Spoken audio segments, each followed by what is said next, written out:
Welcome, Bruins, to our UCLA Alumni Association Town Hall. I'm your president, D'Artagnan Scorza, and I'm joined by an incredible co-host tonight, Matt Saucedo, one of our fellow board members, who will be joining me tonight to host our town hall today. Now, we started this series actually well over a year ago to gather alumni around the world and share updates about UCLA, as well as discuss issues of interest to our alumni community. I want to thank you all for your terrific feedback on this series, and just please know that we always want to hear from you about the topics that you'd like to discuss. Now, as we kick off today's town hall, we want to recognize that our students, our faculty, and staff have returned to campus this quarter, and we're always going to be talking about how how the issues that they're facing can be both supported by us as alums, but also how we can continue to strengthen our relationship with the university and the campus. Tonight's town hall focuses on women in leadership. Dr. Pincetl is the founding director of the California Center for Sustainable Communities, and in that role has helped create inclusive communities that promote equality, respect, and care for all individuals. Dr. Pincetl focuses on equitable strategies to reduce human impacts on the planet. And as California transitions to renewable energy sources, as mandated by Senate Bill 100, Dr. Pincetl urges policymakers to consider how communities that are in concentrated disadvantage will be affected. She explores the inequitable distribution of energy use across incomes and recognizes that many communities where there's been accumulated and concentrated disadvantage don't often benefit as much from those who are more affluent as we build out public incentive programs that are aimed at reducing emissions and the impact of climate change.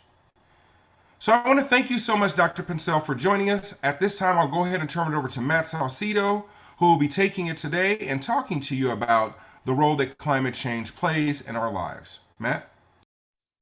Amazing. Thank you so much, Dart. Really appreciate it. Thank you, everybody in the crowd, for joining. I hope you're all having a great day. It's incredibly windy out here in LA today, so sorry if you hear some background noises. It's a crazy day. But anyways, thank you, Dr. Pincetl, for taking the time today to chat with our alums and our community today. Really excited to dig into what's hopefully going to be a great discussion about climate. And so why don't we kind of open things up with a really broad question. Would love to just learn a little bit more about the type of research that you do, and would love to also hear about the California Center for Sustainable Communities and all the great things that are going on there. Thank you. Thank you, Matt. Thank you for inviting me. Hello to alums. I'm a UCLA alum myself. I got a Ph.D. in urban planning many years ago. My daughter got her Ph.D. here, and so it's a really important place, public institution that is dedicated to diversity and really training the next generation of scholars, activists, and members of society. So it's quite a privilege to be here. So thank you very much. So I'm a professor at the Institute of the Environment and Sustainability, which is a relatively new institute that functions really as a department. And we at the Institute work on a lot of the gnarly environmental issues that exist in front of us today from an interdisciplinary or multidisciplinary perspective. We have economists, we have physical scientists of all types, we're on the process of adding an environmental justice scholar, we have sociologists and others who can collaborate with us. And my specific area, which has ended up I ended up in kind of accidentally, is really looking at the patterns, as Dart was saying, of energy use across cities and the state. And I'll tell you just a little story about how I got there, because my background is really in urban planning and land use. And what I've been interested in all my life really is, well, why do we use land the way we do? We have these big earth moving machines and we terraform a lot, and it's like we never look back. It's like, well, that's never going to come back to what it was, and who's living there and why are they living there, and what are the issues of spatial segregation involved with affordability and so on. So a few years ago, I got really captivated by this idea of urban metabolism. So urban metabolism was really established by industrial engineers, and it's exactly what you think it might be. You know, our bodies have a metabolism. We eat, we process it to do stuff, and then we create what we're referred to as waste, but isn't actually waste. But we like to think of it that way. We dispose of it that way rather than this incredible resource. Well, that applies to cities as well. We ingest all these resources, whether it's water or power or building materials or whatever it is. We put it in the urban landscape and we do things with it. And then we generate what is waste. But in people who are interested in the circular economy say that stuff isn't waste, that's food for the next process, right? So I had this big ambition that I was going to do an urban metabolism analysis of LA from a social justice, environmental justice perspective, to be able to kind of unpack who uses what, where to do what, right? And you know, you can imagine the wealthy use more, the poor use less. There's this whole racial component to it, and so on. So one of the fundamental questions I had was, how much energy do buildings use? After all, buildings around the world produce 40% of greenhouse gas emissions. That's a lot, electricity and natural gas. So I went to our state agency, the Energy Commission, which plans for the energy future of the state by siting power plants and doing all these projections about how much energy the state would use. And I said, oh, I'd like some data. Give me some data. And this data happened to be parcel level electricity and natural gas use. And they said, we don't have that data. You know, the utilities tell us how much electricity is used by this city or natural gas. And it was like, well, how can you plan going forward if you don't even know what's really going on in the landscape? And so that led to a whole set of participating in proceedings at the PUC, because the PUC, the Public Utilities Commission, regulates the investor-owned utilities, which are the private utilities, Edison, the gas company, PG&E's, Gas and Electric, because local governments who are really on the front lines of trying to implement programs like energy efficiency programs or reducing their own consumption didn't have access to that data either. Cities could not get their own consumption data. And these were cities where they were paying Edison to provide street lighting. And those were not LED lights, let me tell you. And so they were completely blind about what was going on and how to figure out strategies to reduce their bills. So the Public Utilities Commission, administrative law judge, you learn lots of stuff about how bureaucracy works in the state and doing this kind of thing, ruled that research universities could request from the utilities parcel level billing data. And then you'd have to aggregate it to protect customer privacy under these very arcane rules that, well, we can go there if you want. So I became kind of obsessed by this whole thing because it just seemed to provide a window for not just local governments, but also advocates in various constituencies about equity. And today it's become even more important because we're talking about transitioning away from electricity, from natural gas. So if you're transitioning away from natural gas, you got to know how much, if you're transitioning away from electricity, you got to know how much natural gas is being used, because what do you have to complement? So we ended up producing this thing called the UCLA Energy Atlas. And we started first with LIDWP, which is a municipal utility. It's our utility, right? It belongs to the people of LA. And I happened to know the general manager at the time, and he was very interested in this idea. And he gave me the authority to request parcel level electricity data. And we did a mock-up with a master's student in urban planning who was studying GIS. So it just goes to show these students are incredible. And she really did this very nice demonstration that even within a city council district, there's a lot of variation. And if you match it to things like the building vintage, the sociodemographic characteristics, and all these other things, you begin to have a much thicker understanding of the burden of power bills relative to income, or people who just use a lot of power.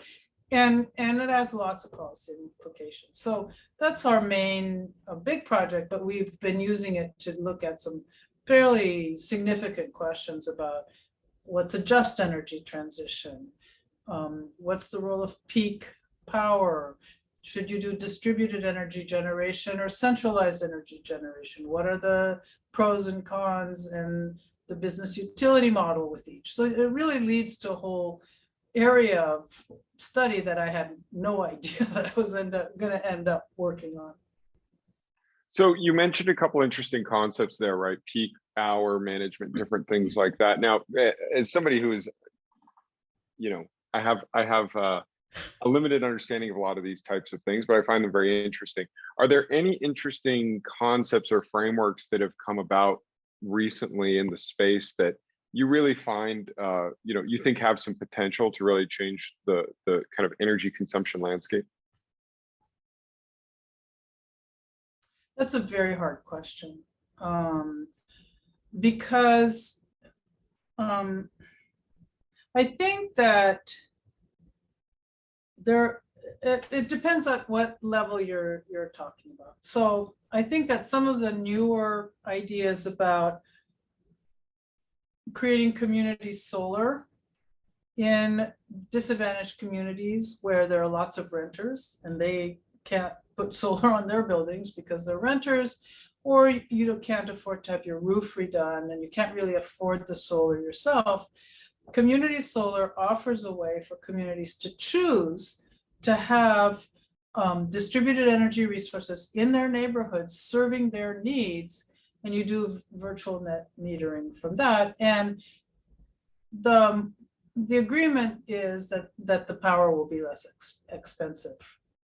The trick with that, however, that I think most people are beginning to understand is that if you don't match it to batteries to store the energy when you need it at peak, when you come home, it's not very helpful because you're still relying on peaker natural gas power plants, which are very polluting and not really the direction you want to go in. So that adds a whole dimension of complexity and cost. And also there are lots of rules about before the meter, behind the meter, and it gets so arcane, it's very difficult to actually implement. So that's one, I think, the promising concept. The other one that I think is really important are resilience centers. So resilience centers are places that have storage, battery storage and solar, and that they can operate off grid in times of power outages, or if the temperature is very, very high and you don't have access to air conditioning, they can serve as cooling centers. People could bring their medicines there if there's a power outage and so on. I think those ideas are becoming more mainstreamed in terms of thinking about the system, but the problem is the institutional architecture of the rules aren't quite caught up with the ideas. Yeah, it's really interesting hearing you talk about all these fascinating ways of managing power and distributing it to the community. I think, can you share more about how you said, we're not quite caught up to that? Because I would imagine that the change management required to get a lot of this implemented would be pretty all-encompassing in terms of the way in which we're set up, kind of in terms of the way our cities are set up. What do you think that process looks like, or what do you think is required to make sure that some of these ideas could eventually become more mainstream? I think that for me now, I think it's not really a technical problem. There are a couple aspects to it. One is how much local potential is there, right? How much rooftop, and that depends on the location of the city, in the city, and also type of city, right? If you have all high rises, it's less likely you're going to be able to do that because there's not enough room on the roof. But I think those are not actually the most challenging questions, even though they're the most interesting to my engineering colleagues. What is the more challenging issue, I think, is the business model for the utility. Because the utility is used to either generating the power and bringing it in and selling it, or now with the IOUs in California, the investor-owned utilities, they're wires companies. They can no longer generate because of the Enron scandal, and they're not trusted to generate and distribute anymore. But it's still a dilemma, because if we use a distributed energy system and say, my rooftop, your rooftop, all these rooftops are generating power into the grid, and under current rules, the utility pays you for that. Where does the utility actually make where's the profit center? Now, there's a profit center in the integrity of the grid. There's there are profit centers in ensuring that there's a smooth amount of electricity all the time, so you don't get power surges, but it doesn't compare to how utilities are making money today. So, and even for LADWP, it has to have revenue. So if you're paying your customers to produce the energy and all you're doing is you're a wires company on the electricity side, it's a huge adjustment. Less labor in solar is less technically, doesn't have to be as technically trained as if you're running a power plant. I mean, there's a power plant at the UCLA campus. My nephew works there. I've gone to visit, and it's like this gigantic jet engine with all this natural gas and this noise and all these valves and everything. And if something goes wrong, it's really serious. So you have to know exactly, watch all the pressure gauges, do all that. It's really fun. You guys should organize a field trip there.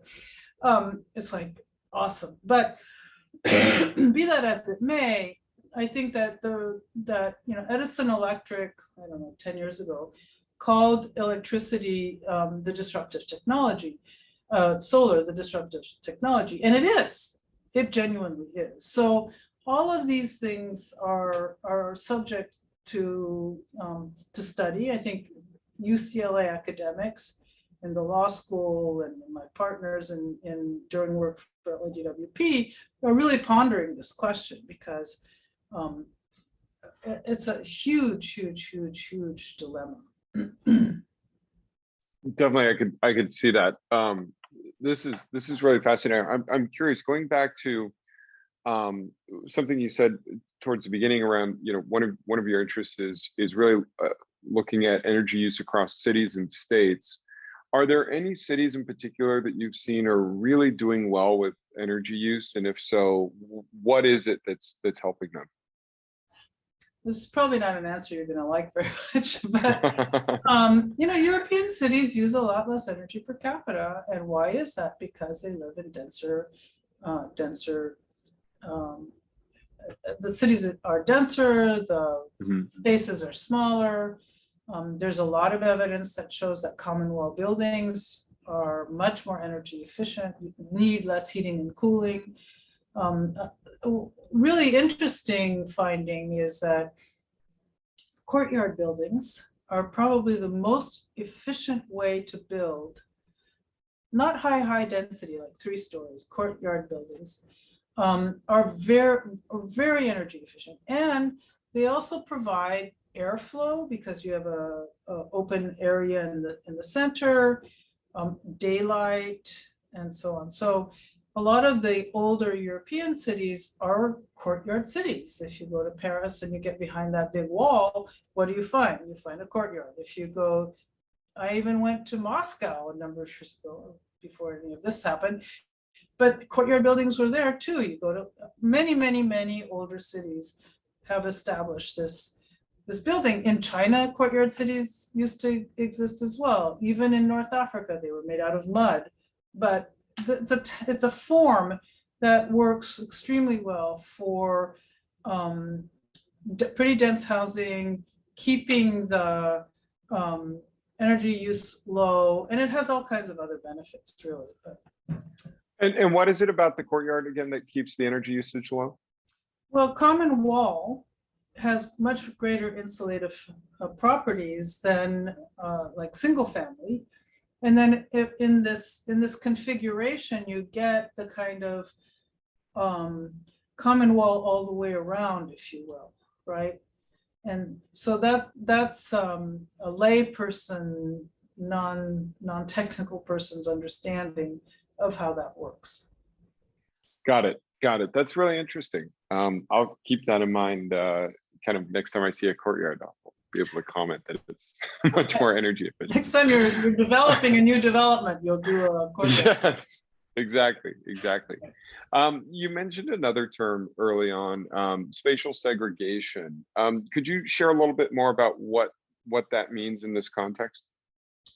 Oh, sure. I mean, I think it's becoming much more, I think we're becoming much more aware that of the legacy of redlining, where the federal government, the FHA, and then banks and other financial institutions were very selective about who they gave mortgages to. And so there was that where, you know, more affluent whites could get mortgages for single family homes. And if you were a person of color or poor, you didn't. And so you were generally relegated to the older parts of the city that had a more diverse land use pattern, actually, before zoning really became important in the way we plan cities. So you had in those neighborhoods, you had mixed use, basically. You had single families, you had you had apartments, you had grocery stores, you had other things. A land use pattern that I think today we regret having gotten rid of. But what has happened is those neighborhoods over time became the places where low-income people of color could live, or if you were a Jew. So white people ended up in the single-family zones, and so we, you know, the legacy of that is still very, very strong, and patterns of energy use track that, so that we found with our energy atlas that wealthier neighborhoods in LA use 10 times more energy per capita than in the poor South LA. Their buildings, their homes, were much more energy efficient per square foot because they were newer and they had to comply with Title 24. But you know, if we had only kept the houses smaller, we would be using less energy today than we are. So there's some really very important questions about, you know, this idea that efficiency is going to get us to the reduction of energy, and we know that that's actually not true. I think that going forward, if we really are convinced that there's a climate crisis ahead of us, we're going to have to change our habits very dramatically. And this idea that you can build a house as big as you want simply because you can afford it can't go forward anymore. Besides, if you think about it, the amount of embedded materials that are required are huge, right? More drywall, more copper piping, more plastic piping, more of everything. Where does that come from? It's not free. mean, we think it's free, but it's not free. And so that has cascading effects on the climate as well, because you have to mine it, you have to move it around, you have to manufacture it, you have to put it in place, and so on. Everything has an embedded carbon footprint. So if we're really serious about reducing greenhouse gas emissions, this is why urban metabolism becomes so interesting. You look around, everything comes from nature.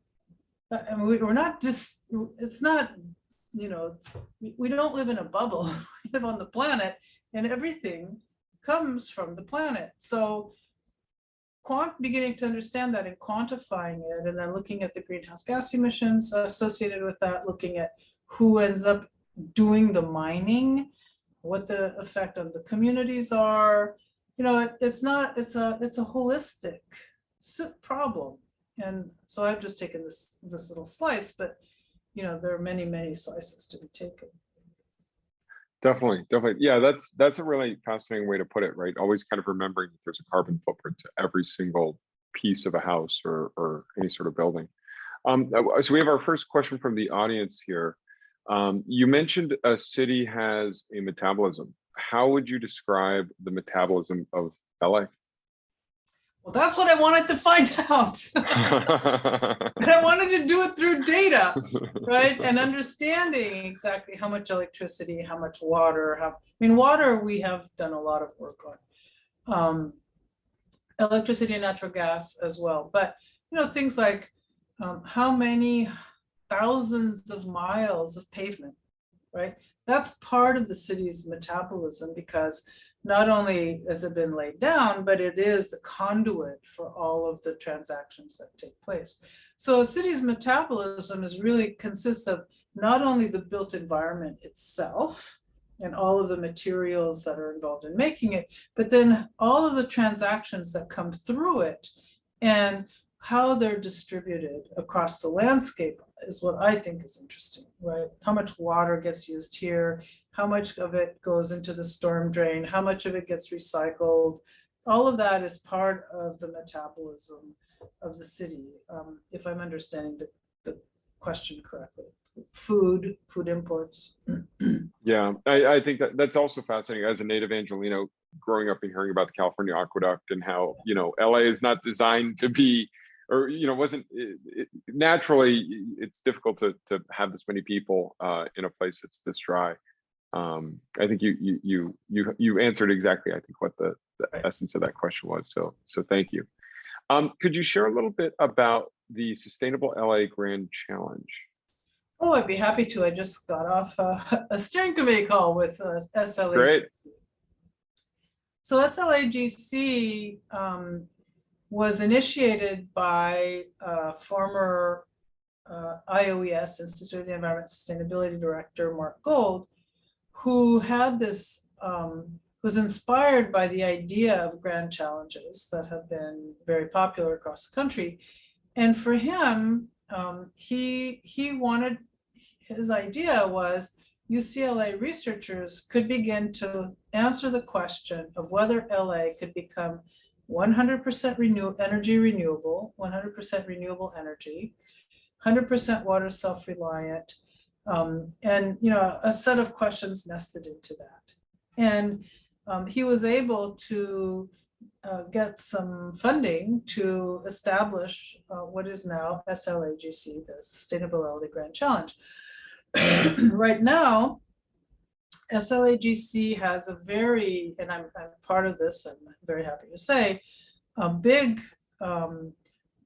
contract with LADWP to look at how you might implement 100% renewable, a study that was done by the National NREL, National Research, National Environmental Lab, National Renewable Environmental Lab, 100% renewable, and then how would you implement that in an equitable manner? And so that involves some of the questions that we were just looking at, but also affordability, what happens with 100% renewable to small businesses, what about employment, all of these questions that are part of the unfurling of this program. So we're working on that. SLAGC is also working to try to put together a big Department of Energy proposal for a hydrogen hub, to be part of a California hydrogen hub that would be located in Los Angeles. And then again, we'd be working with the ports, we'd be working with LADWP and local agencies. So SLAGC is really about how do we bring these technologies, these methods, these approaches around sustainability, deep sustainability, to the region in an equitable manner. This sounds like it's quite a multidisciplinary kind of process. Could you share more about what that looks like? Sure. So I'll give you an example that I know well. So we're using the back end of our LADWP parcel level consumption data plus natural gas to support some of these questions, like who is in arrears of their payments for electricity related to COVID and other things? What is the spatial distribution of that? And then how does that feed into how we think about rates going forward, right? And the split incentive between renter owner that occurs in especially multi-unit buildings. We are using the parcel level information to inform an analysis of the energy needs and potential stresses for small business owners. So it's that kind of, so we have people in urban planning working on it. We have people who are experts in jobs and in small business. We have, we're working on using this data as well to inform air quality analysis by the School of Public Health. And so my thread is just having this understanding of, well, if we want to move to 100% renewable, what's the situation today that we need to take into consideration for 100% renewable equity input application. Perfect. Thank you. Sorry, I was trying to get myself off mute there. So you mentioned in part of your response there talking about payment delinquencies caused by COVID, which kind of got me thinking a little bit. I've heard bits and pieces of this, but have you seen any research done on like the impact of the pandemic on the environment in terms of reduced air travel for a little bit of time, or different, maybe people not commuting as much? Anything you could share there? Knowing full well that's not a specific area of your research, but right. As somebody who's more knowledgeable than I am on it. Well, I think I've read the same articles as you have. Reduced air travel was dramatic, but I think that part of the challenge there was that many airlines have had to fly empty airplanes to retain their spots in the airport, right? Because it's based on a certain amount of volume.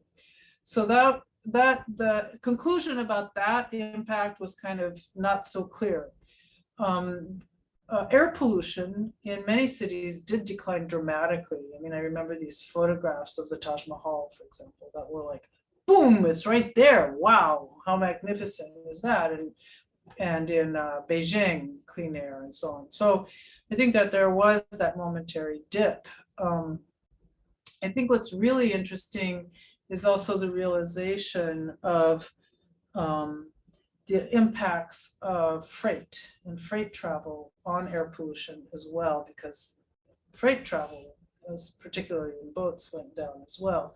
So it offered an opportunity to see what it would be like with cleaner renewables. More bird life was present. You know, there's a whole set of findings like that were kind of cool. But how to translate that into policy? Maybe we didn't have enough years of COVID to figure that one out. I don't know. That's a funny way to put it. Yeah. So I'm curious.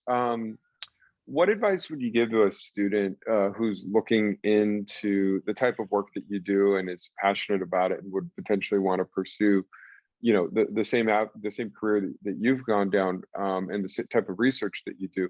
What advice would you give to that student? Do it. No, I mean, that sounds trite, but I think that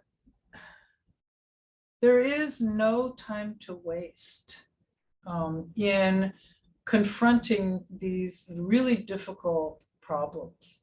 And not only that, in using our imagination.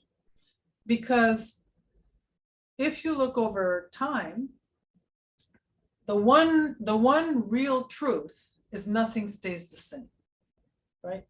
And for me, that's kind of like, okay, how does change occur? Change occurs because we have ideas, we organize, we do the research, and we take a risk and try it.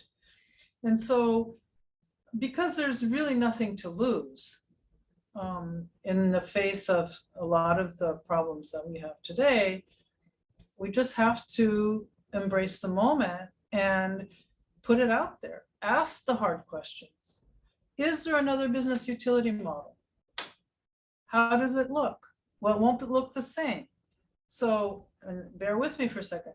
What if the shareholders no longer get their 10% on the top?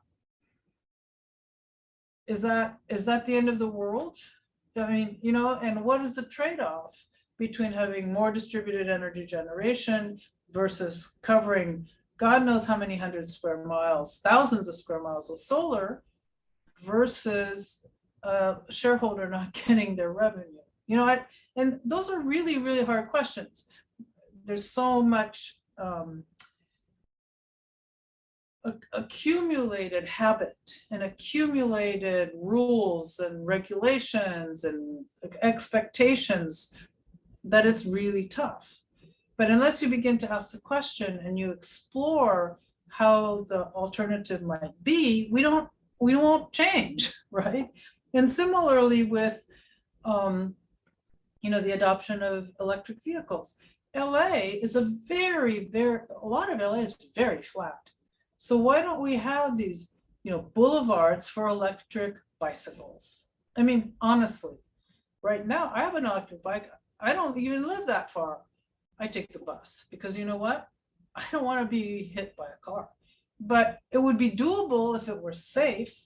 So, and that would reduce a lot of air pollution. It doesn't take a lot of electricity to charge one of those. It's not like having a substitute SUV that's electric, that has all these embedded materials. We need to think about what the appropriate scale solution is to the problems we have. No, I'm not going to take my electric bicycle all the way to Las Vegas. You know how many times a year I go to Las Vegas? Absolutely zero. If I need to go to Las Vegas, I can rent a car. I don't need to have that thing in my garage. So I think we just have to let go a little bit and be willing to take some risks. I'm a cyclist, commuter cyclist, and if there's anybody you know that can get more bike lanes in LA, please definitely plus one from me. That's a political discussion that we can have about who to elect, but we can't talk about that now. Fair, very fair. But I do love the idea of that. And I think one thing you said, just kind of outside of the environmental stuff, is the one real truth is that nothing stays the same. I think that's a very good thing to keep in mind, especially around everything. You know, I think if we'd had this conversation 5 years ago, it'd be completely different, and it's probably going to be a completely different conversation another 5 years from now. So, I guess the best way to look at that is it's exciting. So we've potential, yeah, I like that. That's a very optimistic way of looking at it. So we're coming up on our time here a little bit, and I know that Dart's going to want to come on here and say a couple of things. So I'll ask one last question, and then maybe we can have Dart come in to close us off and close us out. We'll be out of here on time. My last question is, obviously with a lot of alums joining the stream tonight, what can they do to help? I think that supporting students through school, through mentoring, and through any possible giving at all is extremely important. I mean, we have to remember there are students who are hungry, there are students who are unsheltered, and there are students that, you know, to UCLA's acclaim, come from very different backgrounds, who are like, they don't have a support network. They don't come from families where there have been people who've gone to college. They, you know, they encounter this big research university, and really supporting the students in many, many ways is absolutely, absolutely essential. We should not have students who are hungry. I mean, we really just shouldn't. We shouldn't have students who are unhoused. And we also need to create the mentoring network so that students who are having trouble, whether it's with class materials or psychologically or just feeling alienated, know they're in a safe place, that we're going to take care of them. That's what I have to say. I love that. I love that. That's a really nice note to end this on, that and you know, that there's potential there to continue to do better. I think UCLA does a good job of a lot of those things, but there's always room to improve. And exactly. I think that's a great way to close this out here. So Dart, I don't know if you want to come on to say any last words here. I imagine he's looking for the start video button. And I didn't mean to imply that UCLA didn't, but there's totally. more room to, yeah, okay. I agree. In the same way that there's LA has bike routes or bike paths, there could always be more. Let's see. So I don't know if we lost Art or not, but if we have some more time, I could look through. We've got a couple more questions from the audience here. Here's a good one. What are your hopes and goals for next 5 to 10 years around the work that you do? And you know, what's kind of your vision for, let's go farther out, let's say 10 years. What do you think things look like?